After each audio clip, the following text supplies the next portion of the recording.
இன்னைக்கு நிலக்கடலை சட்னி எப்படி செய்யறதுன்னு பார்க்கலாம் வாங்க. இப்போ நிலக்கடலை, பொட்டுக்கடலை, தேங்காய் எல்லாமே ரெடியா இருக்கு. இப்போ ஒரு மிக்ஸி ஜார் எடுத்துக்கலாம்.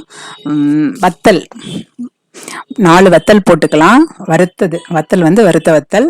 இது கூட பார்த்தீங்கன்னா பூண்டு பல் 3, இஞ்சி துண்டு ஒரு சின்ன பீஸு, புளி ஒரு சின்ன துண்டு பீஸு, அப்புறம் தேங்காய் நம்ம பீஸ் பண்ணினது வந்து 1 கப்பு தேங்காய், வறுத்த நிலக்கடலை, வறுத்து தோலெல்லாம் எடுத்த நிலக்கடலை சின்ன கப்பில் 1 கப்பு, பொட்டுக்கடலையும் அதே மாதிரி ஒரு 1/2 கப்பு எடுத்து எல்லாத்தையும் போட்டு தேவையான சால்ட்டு போட்டு தண்ணி 1/2 கிளாஸ், அந்த கிளாஸில் 1/2 கிளாஸ் தண்ணி போட்டிருக்கேன்.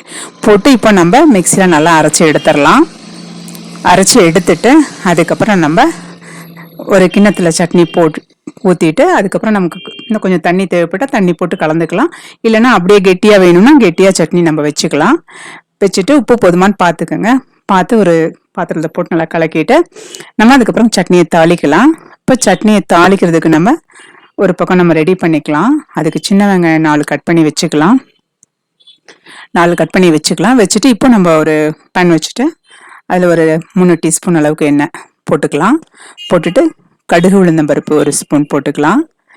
கடுகு 1 ஸ்பூன், உளுந்து 1/4 ஸ்பூன், கடலப்பருப்பு 1/4 ஸ்பூன் போட்டுட்டு நம்ம கட் பண்ணி அது பொரிஞ்சு வரட்டும். வந்தோடனே சின்ன வெங்காயம் 4 கட் பண்ணி அதில் நம்ம சேர்த்துக்கலாம். சேர்த்துட்டு அப்புறம் கருவேப்பிலை சேர்த்துக்கலாம்.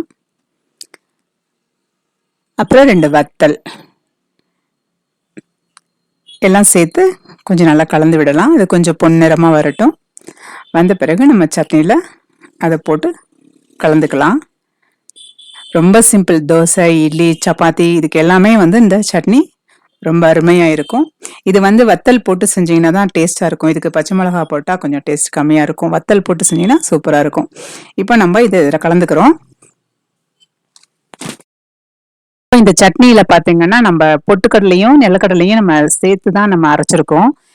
நிலக்கடலை மட்டும் அரைச்சோம்னா கொஞ்சம் வெள்ளுன்னு இருக்கும். அதனால கொஞ்சம் பொட்டுக்கடலையும் சேர்த்து அரைக்கும் போது நமக்கு வந்து அந்த சட்னி வந்து நல்லா இருக்கும் சாப்பிட்றதுக்கு. இது கூட வெறும் நிலக்கடலையும் போட்டு அரைச்சிக்கலாம். நான் தேங்காயும் மிக்ஸ் பண்ணி அரைச்சிருக்கோம். இன்னும் கொஞ்சம் நல்லா டேஸ்டா இருக்கும். இந்த சட்னியை நீங்களும் செஞ்சு பாருங்க. ஹாப்பி ட்ரெடிஷனல் சேனலுக்கு மறக்காம லைக் பண்ணுங்க, ஷேர் பண்ணுங்க, கமெண்ட் பண்ணுங்க, சப்ஸ்கிரைப் பண்ணுங்க. தேங்க்யூ.